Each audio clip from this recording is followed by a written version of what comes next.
بەناوی خۆی بەخشندەی بێاوتا سڵاوتان لێبێت و یێوارەتان باش ئەزیزانم لار شوێنێکن جوانترین سڵاوی ئێمەتان لێبێت. خۆشحاڵم لە بەرنامەیەکی دیکەی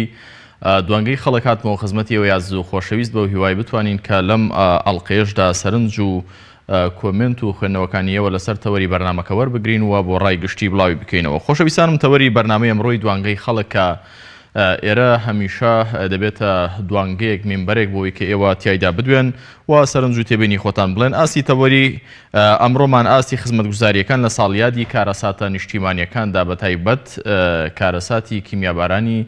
هەڵەبجە. وەک دەزانن کە ئەمڕۆ 16 سێ بوو، زیاتر لە 33 ساڵ وە بۆ 34 ساڵ تێپەڕ دەبێت بەسەر ساڵیادی کارەساتێکی نیشتیمانی گەورە کە بەسەر گەلی کورد لە مێژووی هاوچەرخی ئێمەدا هاتووەویش 16 سێ ساڵی 1970 بوو، واتە 34 ساڵ بەسەر ئەم یادەدا تێپەڕ دەبێت.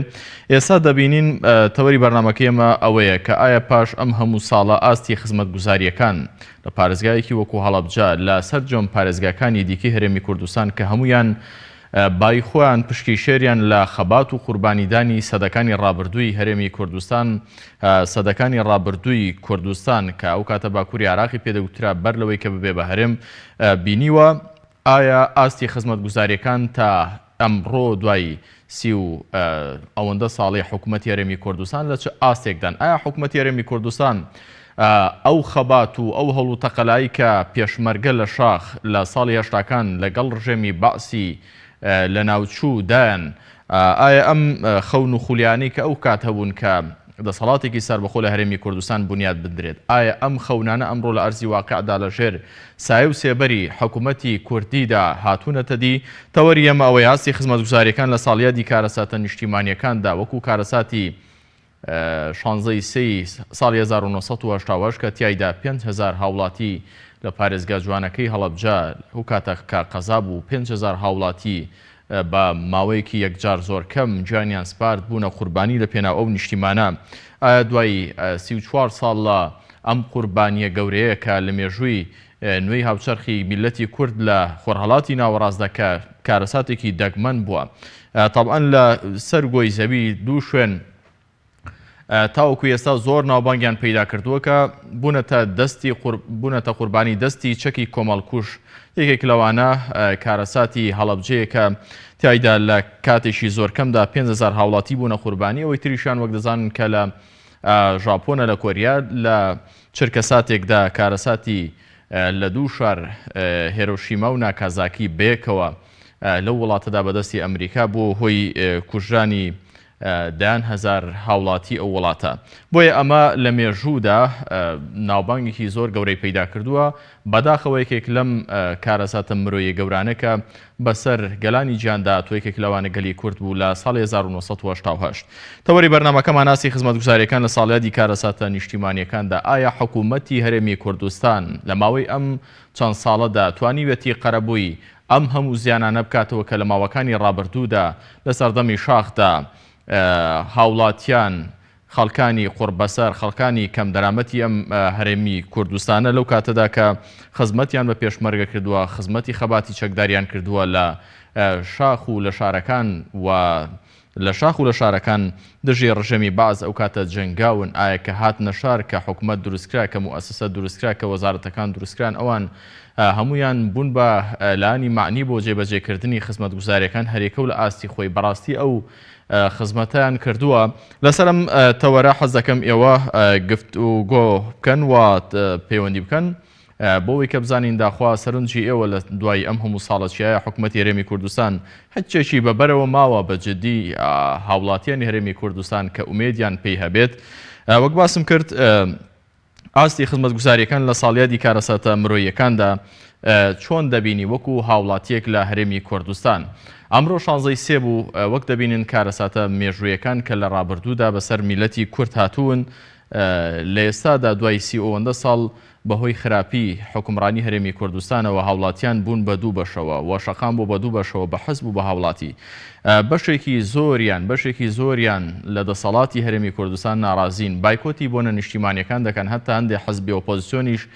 وەکو لە ڕابردووشدا بینیمان بایکۆتی ساڵیادی ڕاپەڕینیان کرد کە ئەمیش خاڵێکی وەرچەرخانێکی گەورە بوو لە مێژووی هاوچەرخی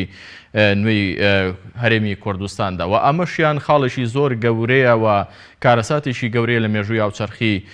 ئێمەدا کە بەسەر گەلەکەمان داهاتووە لە پارێزگەی هەڵەبجە قوربانیشی بەرچاویدا. ئایا لەم ساڵیادانەدا کە هاوڵاتیان بایکۆتی ئەم یادە دەکەن هۆکارەکەی چییە؟ پێتان وایە کە ئایا هاوڵاتیان ناحەقیانە کە بایکۆتی ساڵیادی ڕاپەڕین دەکەن یاخود نەخێر حکوومەت خزمەتگوزاری باشی کردووە بەڵام هاوڵاتیان چاویان لە زیاترە هێشتا. لەسەر ئەم تەوەرە حەز دەکەم گفتوگۆ بکەین ئاستی خزمەتگوزاریەکان لە ساڵیادی کارەساتە نیشتیمانیەکاندا لە هەرێمی کوردستان پێت وایە خزمەتگوزاریەکانی ئاو کارەبا دوای 34 ساڵ با لە هەڵەبجەوە دەست پێ بکەین لە هەڵەبجە پاش 34 ساڵ لە کیمیابارانی ئایا هەڵەبجە کیمیاباران لە دوای کیمیاباران ئێستا نرخی غاز نرخی بنزین شەقامەکانی بینا و مؤسساتی حکومی خزمەتگوزاریەکانی دیکە خەڵکی ئەم شارە لێرازین بەڵێ یەکەم پەیوەندی لەم بەرنامەی وەردەگرم کاک مەحموود لە دهۆکەوە. کاک مەحموود سڵاوی خوا لەبێت. جان هیچ خزمەتگوزاری لە ساڵیادی کارەساتی نیشتیمانی بەسەر تایبەتی هەڵەبجە نەکردووە نە مرۆڤەکان ئەو معڕەزی ئەم جەریمە بۆیە دەرمان نەکردەوە ئەجاو نەکردووە هەروەها شارعەکان هەروەها هەموو ناوچەکان بەداخەوە بەداخ یعنی ئێستا خەڵکی حەلەبجە بلا بەگریا لە ئەم کەسە ئەبوونە کارەساتی ئەم چونکو بەداخەوە ئەم حکوومەتە بێپاکە لە ئەم ملەتە. بەڵێ کاک مەحموود ئێوە تا چەند لە سنوورەکەی خۆتان حەز دەکەم ئەوەی کە بە چواردەوری خۆت دابڕوانی تا چەند لە ئاستی خزمەتگوزاریەکان ڕازین لە ئاستی ئەو قوربانیە گەورەیەدا بووکە پێش 30 ساڵ پێش ئێستا کورد خەباتی لە پێناودا خوێن و ئارەقی خۆی لەسەر ڕەش ئیسراحەتی ماڵ و منداڵ و کەسوکاری پێشمەرگە لەسەر ئەم خەباتە ڕۆیشت ئێستا ئەمە شایستەی ئەم زەحمەت و ماندووبوونی ئەو کاتە بەداخەوە هیچ ڕازین باوکم کە زیندانی سیاسیەوە ڕاتبەکەی نییە معلەن زۆر ئێشی و زۆر زەڵبە و زۆر تەعذیب داوە. بەڵێ سپاس بۆ پەیوەندەکەی تۆ کاک مەحموود لە دهۆکەوە سپاس بۆ سەرنج و تێبینیەکەت. هانەخان لە کۆیەوە سڵاوی خوا لە جەنابتان بێ لەسەر تەوەری بەرنامەکە. زۆر سپاس. لەسەر تەوەری بەرنامەکە چیتان هەیە هانەخان ئاستی خزمەتگوزاریەکان لە دەوروبەری خۆت دیارە کە تەوەری بەرنامەکە لەسەر خودی هەڵەبجە دانراوە کە ئایا ئاستی خزمەتگوزاریەکان لەو ناوچەیە چەندن بەڵام هەر بەڕێزێک پەیوەندی دەکەوە بەڕێزیشتان لە چواردەوری خۆتان لە سنووری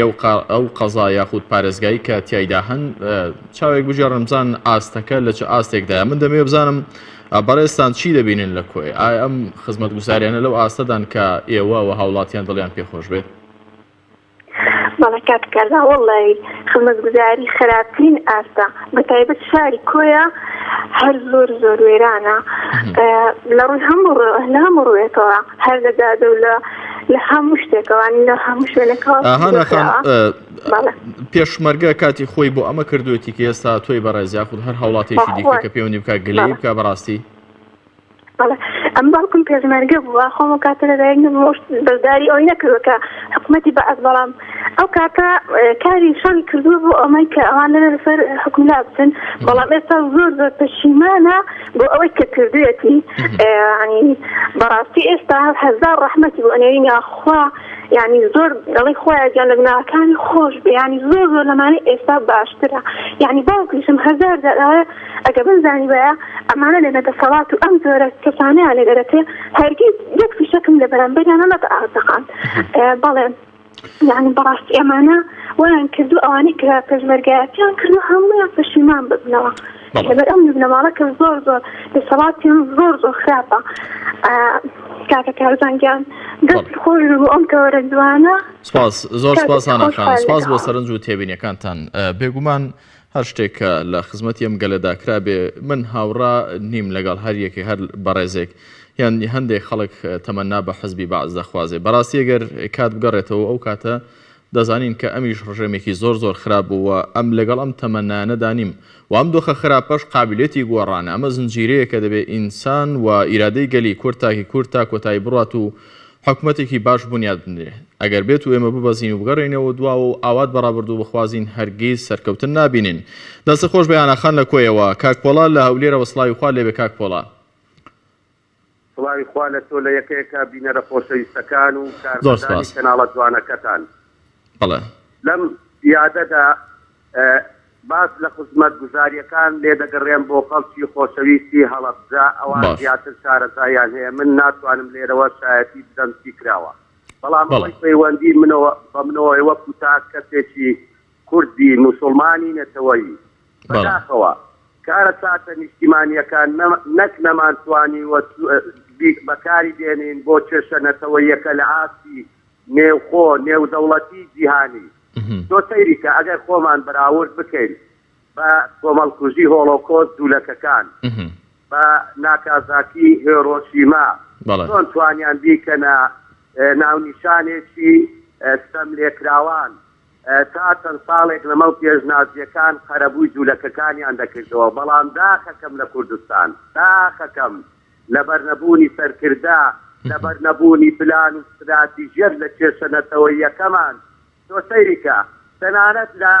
دروستکردنەوەی دەستور هێندە کوردین بوون لە ناو دەستور نەباسی هەڵەبجە و لەو شتە نەقەرە بۆ کەسی کازانی بەڕێز دەبوایە هاوکات لەگەڵ قەرەبووی کوێی کوردستان ساڵەهایە وێران دەکرێت. دەبوایە لە دیاتی پۆست و پلە و چیان بکردبایە چەندان ملیار سەدان ملیار قەرەبووی ڕووخان و وێرانکردنی کوردستان بکرابایە لە ڕووی مادیوە. کوردبوون بوون ئەوە لە ڕووی نێودەوڵەتیوە نەیانتوانی بیکەنە کێشەیەکی نێودەوڵەتی بە جینۆساید. لە داخەکەش لەوە گرانترە بەبەر چاومان تارق ڕەمەزان ئازاد کرا کە تاوانبارێک ڕۆکەوانێک بوو. بەبەر چاومان لە هەولێر ڕۆژانە تاوانبارە بەحسیەکان ڕوڕەچەکانی مێژوو هەردوو دنیا ئینشاءڵڵا نەفرەت لە بەحسیەکانی هەولێردا نەفرەت لە بەحسیەکانی هەولێردا ئەلفاتیەکان کوردکوژەکان دووکایەتی مێژوو شەرمەزاریش بۆ ئەوانەی داڵبەیان داوت. تۆ سەیریکە نەک لە ڕووی مادیەوە لە ڕووی معنەویەوە مافی خۆمانە خوای گەورەت قساسی داناوە بۆ ئەوانەی کە تاوانیان. بەڵام داخەکەم پێچەوانەی هەموو نەتەوەکانی کرد باوەتیان بۆ دەکەینەوە دەنێرین لە شوێ ئەلفاتی هەیە دەیانهێنینە باوەتی خۆمان لە شارەکانی خۆمان. من هەمیشە بەراورد دەکەم بە نەتەوەی خۆم بە نەتەوەکانی تر سەرکردەی خۆم بە سەرکردەکانی تر. داخەکەم دێک سەرکردە لە کوردستان بەداخەوە. سپاس کاک پۆڵا، سپاس بۆ سەرنج و تێبینە جوانەکانی تۆ لە شاری هەولێرەوە. لەبەرەوەی هاوڕانی دیکە لە سەرخەتن وەک هەمیشە قسەکانت پێ دەبڕم دەبێت بمان بۆرن. کاک ساڵح دەمێکە لەسەر هێڵوەستاوە لە شیرازیەوە. کاک ساڵح سڵاوی خوا لێبێت سەرنجەکانی. وعەلەیکم سەلام. دەست خۆشێک بەمانەتەتیان چاوت دەماچتیان ئەس دەست خۆشێکە گەرم زێدەیە گەرم ئەس هەمە شەهیدە ترێما کوردستانێتیان ئەس چاوێەوە ماچتیان جێ هەمە شەهیدە ترێما کوردستانێ بە هەشتا دەرین بی تایبەت شەهیدێت حەلەبچەی کەنیا بارانە دکتاتوری صدام حسینی عێراقی وەس جەناب سەرۆکیشی پیرۆستیان بێ جەناب سەرۆکی بازانی گەڵای زەحمەتە دریت ملەتی کورد بە ملەتی کوردی یەخزیەت ئارانیەکە گەڵەکە باشدا چونکی هەمە خزمەتگوزاری بۆ هەمە هەرێما کوردستانی گیری بۆ هەمە باژارە هەرێما کوردستانی بێ پارتوجدایی دەوڵەت سەری پێشمەرگە پارتی دیموکراتی کوردستان لازمە ئەم نمونەکە هەمە دەوڵەتە یعنی سویە ئەم ناوەینە جەناب سەرۆکی ناوەینە حکومەتە خوی هەرێما کوردستانی چونکی یەکێت خەباتەکە دوو درێژدا جەناب سەرۆکی گەلە خزمەتە هەی بۆ ملەتی کورد چونکی ملەتی کوردی پاراستی هەمە دژمنی سەرڕەتی خەتی هەرێما کوردستانی خاطر هێرێما کوردستان گەڵێکی ئارامە ئێستا یعنی بەیەخبەر دەور و بەرێ هێرێما کوردستانی هەمە دژمنێت هێرێما کوردستانی نەبەر جەنابی سەوید پێشمەرگێ قەهرەمان یعنی معنیا خوێنەخۆی ڕێشتی بۆ ملەتە هەر ملەتە ئارام بێت کاک ساڵح حەشی کوردک خزمەت وزاریشی یعنی ئەو خزمەت وزاری خدمەت هێرێما کوردستانی بۆ هێرێما کوردستانێکی چ دەوڵەتە و چ باژێرە ئەو تشتە نەبووە یعنی ئەم لازمە دەستخوشەکە گەرم جەنابی سەویدی خوبیان کاک ساڵح حەز دەکەم ئەگەر گوێت لە دەنگی منە یعنی بەیەخبەر دەور بەرێ هێرێما کوردستانی کاکێ من هەمە دژمنێت هێرێما کوردستانیە بس يعني لازم عام حش ملاتي خلقني حش جناب السيد كان يا جناب السيد بملاتي كلي يعني كاك صالح اگر جو لدنگي من حظكم يكتب كردستان جناب السيد كاك صالح او ملاتي النادي يعني لازم عم هذا دستور شجاع جناب السيد كان جناب السيد يجي دعاء وبتاع ومنين يتم بآرامية بخوشي أبرامي عام كده خدمات وزاري عندي وقت حكمات صدام حسين حشتين جدا يرجع مع هذا الشيء ده زين. والله. كاي صالح جل دنجي منها. كاي صالح وكو هاولاتيكي أمهرمي كردستانا أجر جل دنجي منها خوت تاچند لا أستي خدمات گزاري كان رازي لماوي أم سي وقصور صالي هرمي كردستان. بيتان وك باسي زوريني خلقي هرمي كردستان دكين. لا حکوومەت رازین زۆرینە بەڵە بەداخەوە پەیوەندەکەی پچرا قسەکانی تەواو کرد و پەیوەندەکەی پچرا کاک ساڵح لە شیلازیەوە سپاس بۆ سەرنجۆ تێبینیەکانت دیارە هەموو حەزب و لانەکان حتمەن بەشی خۆیان خزمەتیان بارەمی کوردستان کردووە هەموو سەرکردەکان بەڵام ئەوەی کە هاوڵاتیان گلەیان هەیە ئەمڕۆ پاش ئەم هەموو ساڵە بەشێکی زۆری هاوڵاتیانی هەرێمی کوردستان لەژێر سیستەمی حکوومەتی هەرێمی کوردستاندا دەچەوسێندرێنەوە ئەمە داخەکەی دروست کردووە باوکی محەممەد لە ڕانیەوە سوپاس بۆم پەیوەندی پێشوو باوکی محەممەد سڵاوی خوارد لێبێت دەمەوێت بزانم کە لەسەر تەوری بەرنامەکە بەڕێستان چیتان هەیە زۆر سپاس بە بەڕێستان والله كاكا كارزانجان نازانم انسان هن جاي لهندك تلفون دبيتن براستي تحمل ناكا وجداني باورم كيبك من كسر بيلاينم بلا يتشيتي وبارتي وهم حزب كان تريج بنسبة من بيك تاوتمشان دك موكو حزبي كردي بلا موكو كردار والله ناتوان موكو يك بلا فاست يعني من رزم هي لبوكاك صالح سابي مازدكم براي بريزي منا بلا والله كاك صالح جان او سابي الكيلة ساود ليكوا والله او دو حزبي دا صلاة ايويني دا سخوشي شان لي بكريت ايويني بشان وباليان داهر بدريتن اوانا كاديري خويا من لقليان دانيشتوم قسم لقليان كروا دەڵێن والله ڕوومان ڕەشە ڕوومان نبینە ناو خەڵک یعنی تۆ بەس باوکی محەممەد گوزاریەکەوە تۆ باوکی محەممەد من لەم ڕۆژانە سەرکردەیەکێک لەم دوو حەزبە باسی لەوە کرد لەو سەری شار بۆ ئەم سەری شار ئەگە خەڵک بدوێنی دەکەس ئێمەی خۆش ناوێ ئەمە قیادەکان خۆیان دەڵێن ئێمە واین پێتانوانی ئەمە مەسەلەکە وەکو شێخ و دەروێشەکەی لێ هاتووە کە بەستخوا كاتم في بدا محمود سنجابي يعني لو في بناوي كاس نالين بله لا من تشير نية باش زور باش باوكي محمد آمن الحمد لله تقسان دكم أجرناوي قورتين بربرسو تاكا شي آسايبينم أدبي أخلاقي باش. من أولية تشير بكم أول دينا زور باشا كواتا بردوان باوكي محمد طالع كاد محمود سنجاري بياوش زور بالريزة براستي ناو دان بحقك دادينيتن زنجشي آغادار كرنوية بو قيادي سياسي كردي بتايبتي أو دو حزبي دا صلاة يعني براستي من بويش أو قصيدكمو أولا ما بوتشوكي كاق صالح دا دموا تاوان باردة بين لقافي خوا زبما لدقري دفاع كردن لنا عدالتي والله كاكا كارزان داوا كردن و باس كردني خدمت گزاري لو دا صلاتي وكو اوه استاتو بالشيطان بلي زحمن نبي دزنيج هلقرو دور كاد نيجم بوكا اخر الشيطان اوه ليوش دوشيتوا كاكا جان اوه تاني قسكاني من ببالغيرا اوه بنزيكي 50 روجا خلق مسيور نقرتيا اوه تاني فەرموو چەندین نەخۆشی چینیابارانەکەی هەڵەبجە گیانیان لەدەستدا ئەوەتانی دنچی نەخۆشخانەی هەرێمی کوردستانە حتا ئیسعافەکانیان بنزینیان تێدا نیە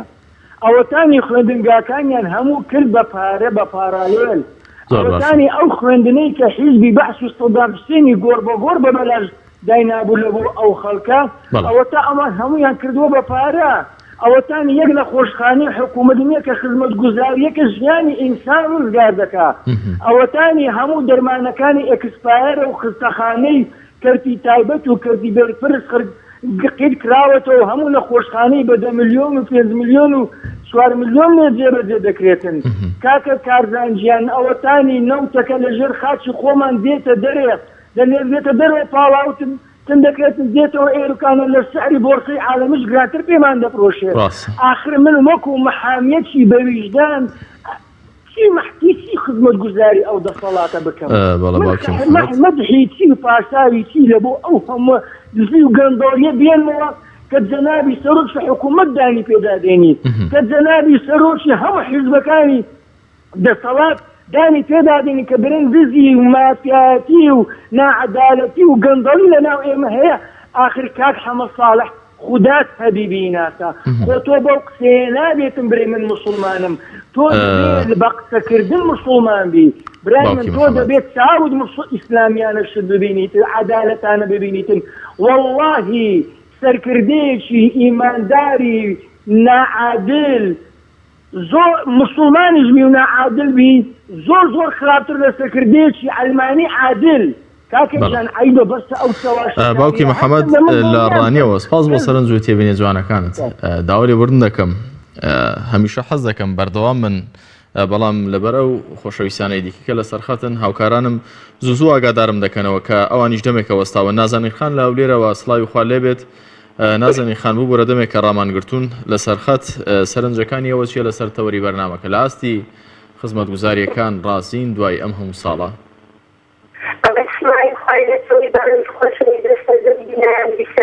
زۆر سپاس بەڵێ سەربەرزەکانی هەڵەبجە لە ئاست ئەو شەهیدانە هیچ نەکراوە بۆ هەڵەبجە بەڕاستی هیچ نەکراوە ئەوەی کێدیش زۆرتەمە بەڵکوی کە حکوومەتی کردە بۆ شارەکان ئەوە بە خۆتان دەبینن ڕۆژانە خەڵک لە دەریایەکان دەخنچێ و خەڵک هەمووی لە برسان دەمرێ و خەڵک یعنی بەڕاستی هیچیان نەکردیە هەر خۆمان ئێمە لە ڕاگەاندن ئەو شاتە دەکەین و وامان کردووە هەر ئێمە بهینامانە سەرعکم من لە ڕابردوو ئەڵێم شەڵڵا ملم بشکابە ملی باویم بشکابایە دەنگم بەو دەسەڵاتە نەدابە وەبرایەکیشم شەیدە بۆ ئەو لەو پێناو من ئەڵێم گۆڕ بە گۆڕبی لەبەر ئەوەی ئۆباڵی ئەو هەموو برسیکردنەوەی خەڵکە هەمووی لە ئەستۆی ئێمەدایە کە دەنگمان پێدا و کە ئەگە خەڵکی هەڵەبجە بیانزانی باە ئەم دەسەڵاتە ئەوە دەکا بڕاستی ئەو خەباتیان نەدەی خەڵکی کوردستانمانەوەی کە سەرحکم تەنها کەسێک پێیان خۆشحاڵە ئەوی سڵتاوە خۆری خۆیانە دایە هەبوو لە فەیسبوک داود ئەوەش نازەم حەبە بوو چی بوو دەگوت شەڵڵا هەرا دوو لە ڕووی بیستەران و لە جەنابەت هەرامەمان بخواردا ئینتیفازەمان نەکردا وەڵام من هەر قسەی ئەو کابرایەکەم ئەرێم شەڵڵا هەرامەمان بخواردا ئینتیفازەمان نەکردا دوو لە ڕووی نازەنی خان من دەمێ بزانم کە ئایا ساڵیادی ئەم کارە ساتانە چۆن بکرێتەوە بەو بکرێتەوە کە ساڵانە 50 ملیۆن دینار و 100 ملیۆن دینار لە یادێکی ڕووکەشیدا یەک ڕۆژ سەرف بکرێت و دوایی ئاور لەو شارە نەدرێتەوە یاخود ئەگەر بڕێکی کەمیش بێت ئاور لە هەڵەبجە بدرێتەوە یاخود هەموو ئەو شوێنانی دیکەی کە زیانیان بەرکەوتووە لە ساڵیادەکاندا و شتێکیان بۆ تەرخان بکرێ و خەڵک ئیستیفادەی لێ بکە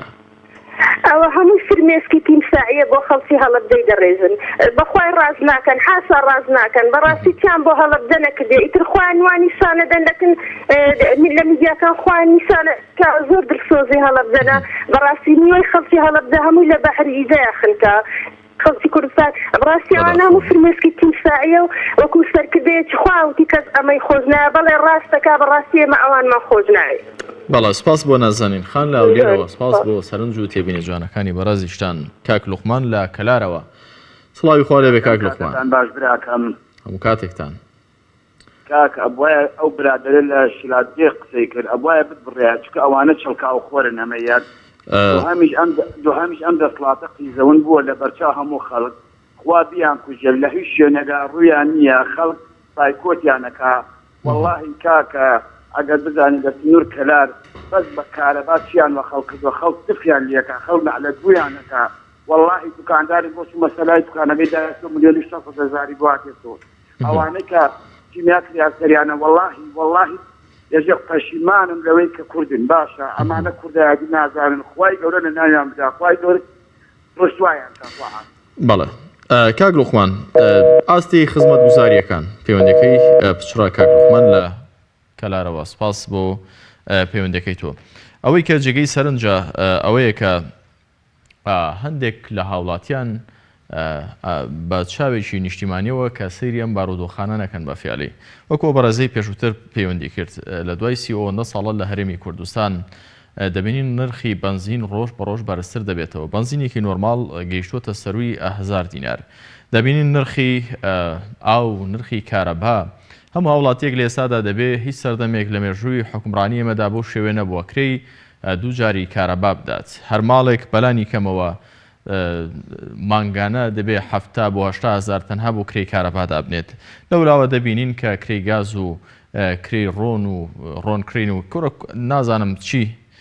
کاک عومەر لە هەڵەبجەی شەهیدەوە سڵاوی خوا لەبێ کاک عومەر هەموو خزمەت گوزاریەکان گران بوون ئێمە دەبێت بە چاوێکی ئینسافەوە سەیری وەزاکان بکەین بەڵێ فەرموو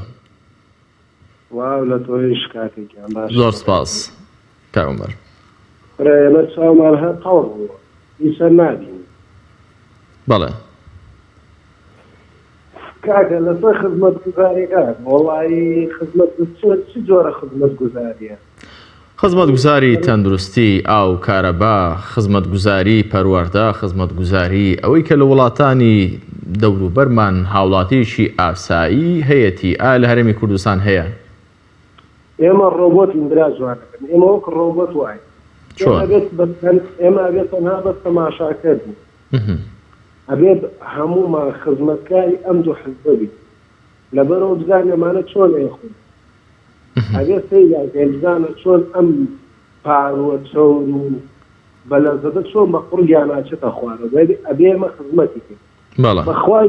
بەخوای گەورە بەرپرس خراپ نیت ئێمە خراپی ئێمە بۆ خراپین کاک عومەر ئێمە بۆ خراپین ئێمە داوای دەسەڵاتێکی شەریف دەکەین داوای خزمەت گوزاری دەکەین ئێمە لە وڵاتێکداین پێم وانێ هیچ دەسەڵاتێک میلەتێکی ئاوا سادە و دڵپاک و باشی دەست نەکەوت بێت کە سەرڕای ئەم هەموو ستەمەی کە لی دەکرێت هێشتا هەر ئەوە تا بەدەسەڵات هەڵدەڵین کەواتە ئێمە بۆ خراپین ئایا دەسەڵات نابێت ئاوڕێک لەو میلەتە بداتەوە نا کوڕە بابە وەڵام دەسەڵات وازی لە میلەت هێناوە دەسەڵات وازی لە میلەت هێناوە بەس میلەت واز لە دەسەڵات نایە بەخوای گەورە هەموو شتێکیان کردووە بە سەرانە و بە باج و دەرامەت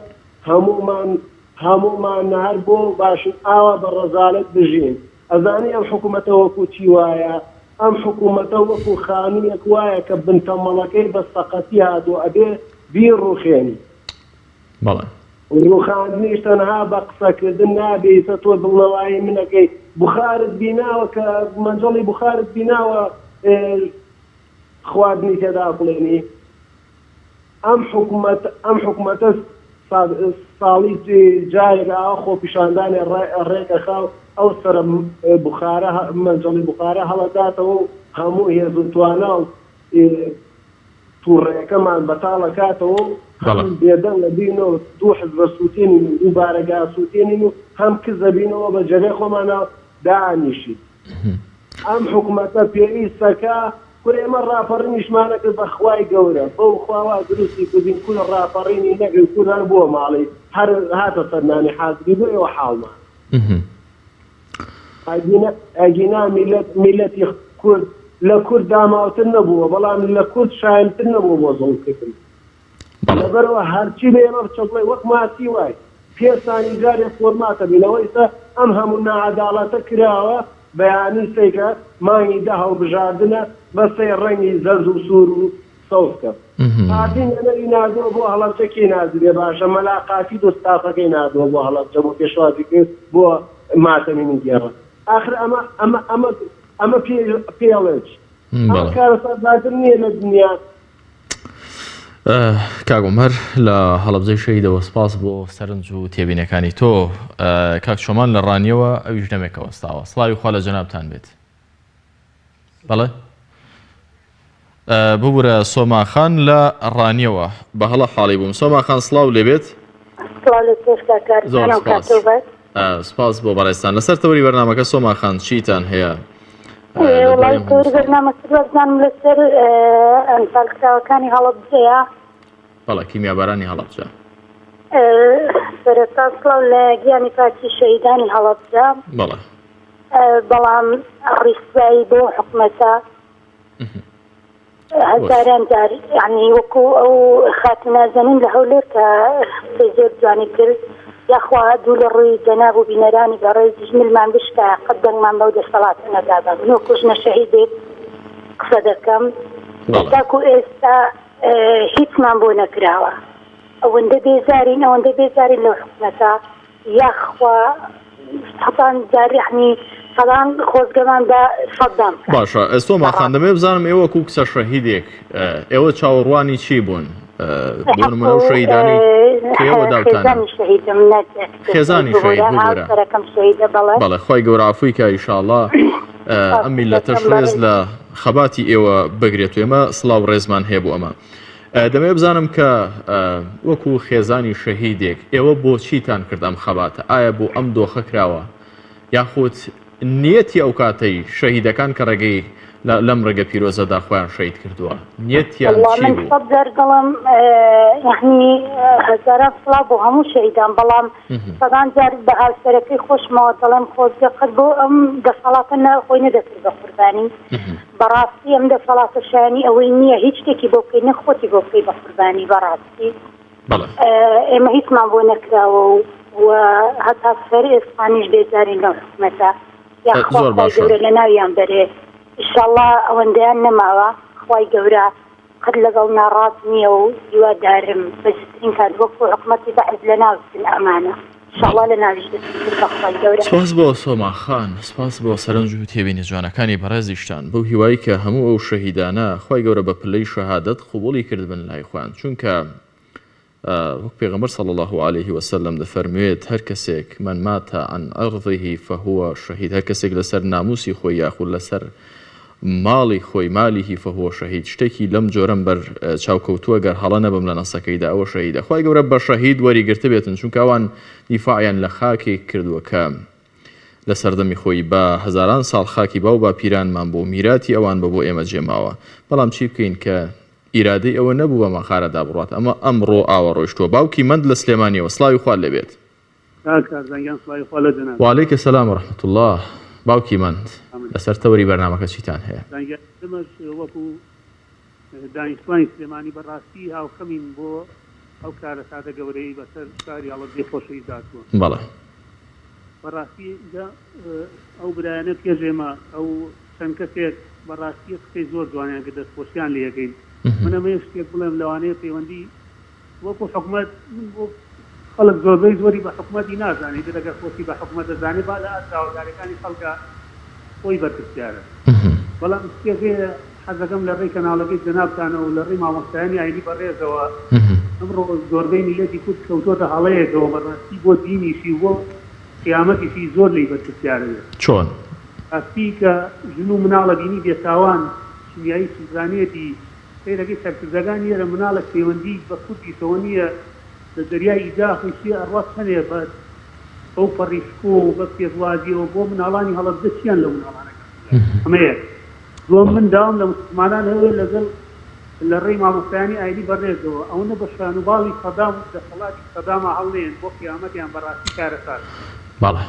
خەڵێکی جابێ ئەمە مامۆستایانی یانی لی بەرپرسن ئەگەر ئەم ڕوونکردنەوە نێن بۆ خەڵک چونکە بە تایبەتی لە ڕێی سۆشیال میدیا خەڵک زۆر بە شانوباڵی سەدام و ئەو دەسەڵاتەیە هەڵەیە. بەڵێ پێتان وایە باوکی مند هۆکارەکەی چییە؟ پێتان وانە کە ئەمە تووڕەییە خەڵکی وا لێ کردووە گەر ناخۆ گەر کات بگەڕێتەوە خەڵک زەبر و زەنگ و ستەمەکەی سەددام و دار و دەستەکەی ببینێت خۆزگیان پێ ناخوازێت؟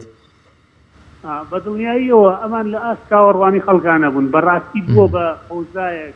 کەس نازانێت بوو لە کێ بکات کەس نازانێت بە کێ بڵێ هەر یەکە و خەمی لایەنەکەی خۆیەتی هەر یەکە و خەمی ئەندامەکەی خۆیەتی یعنی بەڕاستیەوانشی کەستێکیان بەدەست و کەوتۆتە بەردەستیان چۆنەڵی وەک بە کتێبیداری وڵاتان وان کۆمەڵی ئەندامی خوان دەوروبەریان بەڕاستی خۆ پێیش ناگەی مەقسە لە سەرۆزین چەند جار مامۆستا عەلیبابی و هاوشێوەکانی باسی وایان کردووە کە ئەمانە چۆنن بۆ خزم و کەس و نزیکەکانی خۆیان و یانەوەی بە دەوری خۆیانەوە بەڕاستی هیچ حکومەتێ لە هیچ شوێنێکی دنیا ئەوەنە خۆپەرست و یعنی چۆنەڵی بۆ لایەنەکەی خۆی نییە لەمە کەمێکمان لە کاتی بەعز بەبیری ئەگەرەوەی بەحسیزنەوە بێت بەشی خۆی هەر ژیاوە بەشی خۆی توانێتی مەعیشەتێک بەڵام ئەمان ئەوەی ئەو نەکرد بۆ ئەمان تەواویان کرد بەڵام ئەمە نابێت بۆ هاوڵاتیانی مسلمانی ئەم کوردستانە یعنی بەڕاستی ئیستا هەر کەسێ دەستپۆشی لە هەشتێکی سەداق پێنەگا هەنانە بەڕاستی پێی گوناحبارە بێ باوکی من سەرنجت چییە لەسەر ئەو خانەوادە بەڕێزانی کە حەق هەتاوەکو مێژووی کورتی شانازی بەخوانەوە بکەن کە شەهیدێکان لە پێناو ئەم خاکە داوە لە ئێستادا تووڕێی ئەم دەسەڵاتە وای لێ کوردون سەرنجی تۆ چییە لە سەرمەکە زۆر جار حاشا لە هەموو ئەم خەباتەی ڕابردویان بکەن حاشا لە قوربانیدانی شەهیدەکانیشان بکەن ئایا ئەم دەسەڵاتە و گەندەڵەکانی ئەوە دێنێ کە ئەم سەروەریە گەورانەی کە ئەم خانەوادانە بەدەستیان هێناوە حاشای لێ بکەن بەڕاستی بەداخەوە بوویان یعنی بەداخەوە یعنی کچ و کوڕی هیچ شەهیدێکی یعنی هیچ کەسێکە یعنی لەو کاتە ڕۆژگاری خۆی ڕەش کردووە بۆ ئەم ژیانێکە ئیستا خەڵگەی دێ کەسی سەیرەکەی دوو لە ڕووی کەناڵەکەی جەنابتان کە ئیتین بەقەر خەڵکیەکە لە وڵاتێکی دەرەوەی و خۆی ڕوت و خود کردوێتەوە یا هیچ ئاگایەکی لە دین و ژینی ئەم خەڵکە نیە بەقەرەوەی پێ نەبڕاوە بەڕاستی ئەوایە ئەو خەڵکەی بە تایبەتی دیارە ئەو خەڵکەی پێشنەوە یە قوربانیەوە ماڵی ساوە کورە مناڵ هەیە باوکی خۆی نەبینیەوە ئەوایە ئەمانە هەر بیریان لەلایانی مادی نەکردایەوە ئەوەی ئەوان یانە بە زیێلا و بە باخیرە و بە سیوسی هەموو زۆربەی بەرسەکان هەیەانە باوەڕبێنیوەی ئەوان بخساتە خزمەتی کەسوگاری شەهید و ئەنفال و سیوسیەوە خەڵک ئاوا لێیان بێزار نابوو بەڕاستی بەداخەوە ئێستا خەڵک حەزەکە بەڕاستی لە پارتەکانی تری کوردستانیش کورد نەبێ بەیت وایان کردووەمە هەر یعنی دوو لە ڕووی جەنابتان هەر خەڵک بێز لە هەموو شتێکی کورد دەگاتەوە معقولە سەر بەم دەسەڵاتە نەبی هەر نەئیش هەبێ نەکارێ هەبێت بابە لە هیچ شوێنێکی دنیا ئەمە نییە بەڵێ سوپاس بۆ سەرنج و تێبینیە جوانەکانی بەڕێزیشتان باوکی مەند لە سلێمانیەوە سوپاس بۆ سەرنجەکانت بەڕاستی وەکو ئەم بەڕێزە ئاماژەی پێکرد ئەمانی کە لە ڕابردوودا خەباتیان کردووە لە پێناو ئەم وڵاتە لە پێناو ئەم نیشتیمانە لە پێناو پاراستنی کللتور و ئاین و خاکی ئەم نیشتیمانە حەقی خۆیەتی هەمیشە بەرز ڕابگیرێن و ئەم قۆناغی ئێستا کە گەندەڵی لە هەرێمی کوردستان و ناشەفافی و دزینی داهات گەیشتووەتە لووتکە بەدڵنیاییەوە ئەمە شەپۆلێکە هەروەکو ڤایرۆسێکی چاوچنۆکی مرۆڤ چۆن ڤایرۆسی کۆڕۆنا شەپۆلێک و هات و تێپەڕی هەموو وڵاتانەی کە بە قۆناغی سربەخۆبوونیاندا تێپەڕیون ئەم قۆناغانەی ئێمان بینیوە دڵنیا بن کتێب بخوێنەوە باس لەو دەکرێت کە ئەم قۆناغا یەکێکە لەم فاسیلانەی لە نێوانی قۆناغی خەباتی چەکداری و قۆناغی حکومداریەکی تەواو ڕاست و دروستدا خەڵکانێک فرسەت وەردەگرن و لەبەرەوە کە وڵاتێکی موئەسسەیەکی دامەزراوی تەواو نییە چاودێریان کە ئەم دزیە دەبێت بەڵام خۆشیان دەزانن ئەوانەی کە دەستیان چۆتە ماڵی ئەم میلەتەوە خۆشیان دەزانن کە ئەمە تەوقیتەوە ئەمە کاتەکەی تەواو دەبێت و دوجار ئەم وڵاتە دەبێت ئەمە ئەمری واقعە دەبێت ئەم وڵاتە دەسەڵاتێکی وا تایدا تەحەکوم کات کە بەدڵی هەموو هاوڵاتیان بێت و حکوومەتێکی باش و حکوومەتێکی ئەوە بێ کە بەدڵی هاوڵاتیان بێت ئاستی خزمەتگوزاریەکان لە هەرێمی کوردستان لە دوای 30 و ئەوەندە ساڵە لە هەرێمی کوردستان لە دوای 34 ساڵ لە کارەساتی کیمیابارانی هەڵەبجە من دۆستم هەیە لە ئەم پارێزگا کە چەند ساڵێکە ئەمری بە پارێزگابوونی دەرچووە بەڵام هێشتا کە قسە دەکەن دەڵێن زیاتر سیمای شارۆچکەیەکیشی پێوە دیار نییە هەندێک وێنە لە سۆشیال میدیا لە تۆڕە کۆمەڵاتیەکان بڵاو دەبێتەوە هی ساڵی هەشتاکان و هی ئێستا هەمان مەوقیع سیر دەکەی ئەو کاتە لە ڕووی بیناسازی و لە ڕووی ڕێگەوبان و کۆمەڵێک شتەوە باشتر بووە زۆر جار باس لەوە دەکرێت کە لە چەندەهەی ڕابردوودا هەڵەبجە بوو بە قوربانی ململانی حەزبیەکان و ئێستاش تا ڕادەیەکی زۆر ململانی حەزبی یەکجار زۆر سەخت لەو سنوورەدا بەڕێوە دەچێت. ئەمەی کە کراویشە بوون بە پارێزگا زۆر جار هەڵەبجەیەکان باز لەوە دەکەن کە ئەمە تەنها مەرەکەبی سەرکاغەزە و لە ئەمری واقعدا هیچ دام و دەستگایەک و هیچ پێداویستێکی کاڵا سەرەتایەکانی بە پارێزگابوون لەو شارەدا بەدی ناکرێت. بۆیە ئەمە گلەیی واگازندەیەکی زۆری لای هاوڵاتیانی ئەم پارێزگایە دروست کردووە. کاک پێشڕەو لە چەمچەماڵەوە سڵاوی خوا لێبێ کاک پێشڕەو. سڵاوی خوا لە ئێوەش برا. زۆر سپاس. کاک پێشڕەو لە سەرتەوەری بەرنامەکە بەڕێستان چیتان هەیە؟ پێتان وایە دوایی ئەم هەموو ساڵە حکوومەتی هەرێمی کوردستان وەڵامی داخوازیەکانی هاوڵاتیانی داوەتەوە؟ ژیان نەکرد وڵام نەدراوەتەوە. ئێمە پێویستمانە مێژونووسێکی خواناتمان هەبێ لەبەرەوەی ئێمە هەموو ڕۆژێکمان کارەساتێکە، هەموو ڕۆژێکمان مێژوویەکە ئەگەر بنووسێتەوە، هەموو ڕۆژێک نەک تەنها کارەساتی هەڵەبجە و تەنها کارەساتی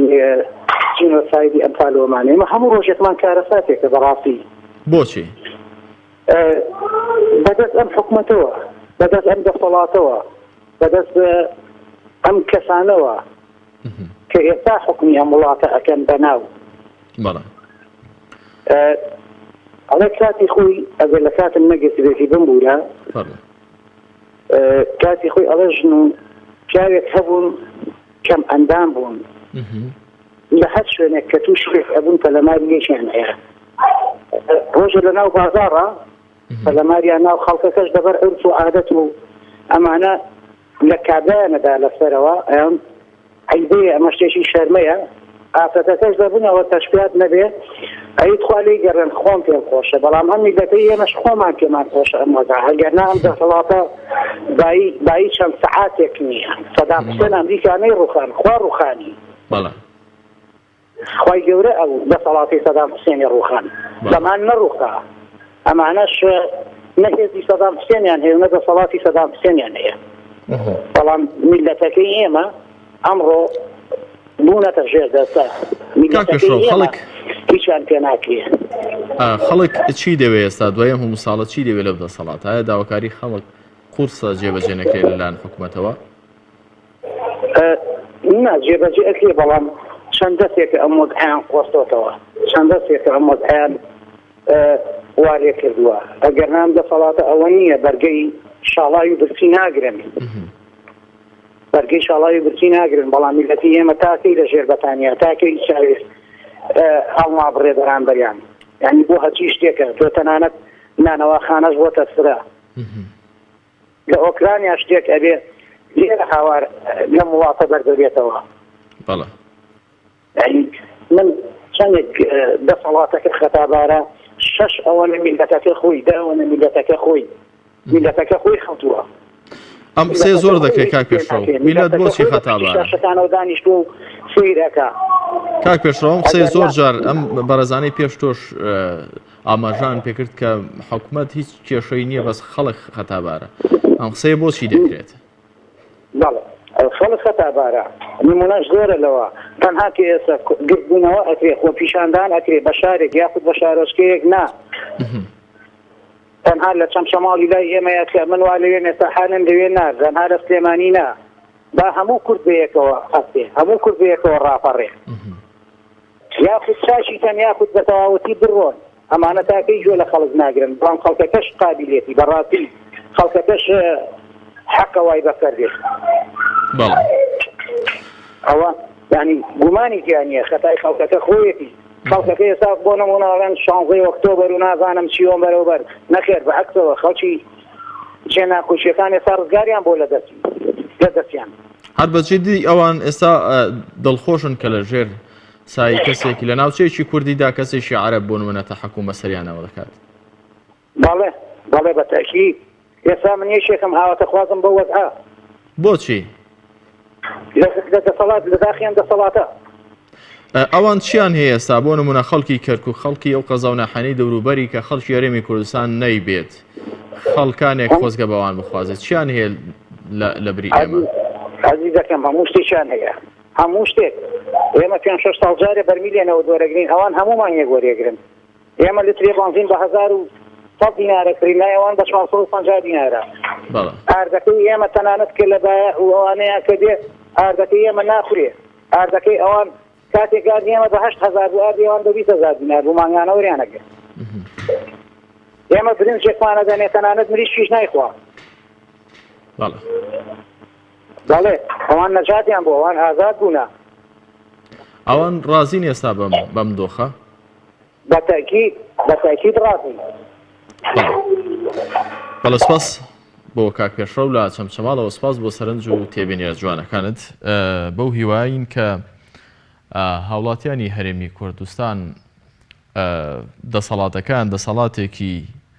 باش بێت بەو هیواین کە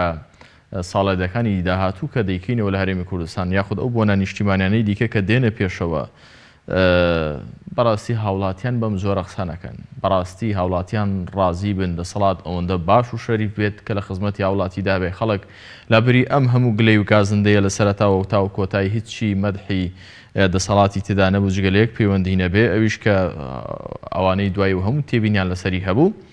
هیوادارین لە ساڵانی داهاتوودا خەڵک نزا و پارانەوە بۆم دەسەڵاتە بکات بۆی کە لەسەر کورسی دەسەڵات بمێنێتەوە ئەوەندە لەگەڵ خەڵک باش بێت هیچ لانێکی ئۆپۆزیسیۆن نەتوانێت پەنجە بۆ دەسەڵات درێژ بکە بڵێ پشتی چاوت بڕۆی ئەمەت خراپە بەڵکو هەموو خەڵک وە بە حکوومەت و ئۆپۆزیسیۆن و هاوڵاتی لە حکوومەت ڕازی بن لێرەدا بەم شێوەی کۆتایمێنا بە مەڵخەی بەرنامەی دوانگەی خەڵک بەخوای گەورە مێرەبانتان دەسپێرم سپاستان کاتە لەگەڵمان بوون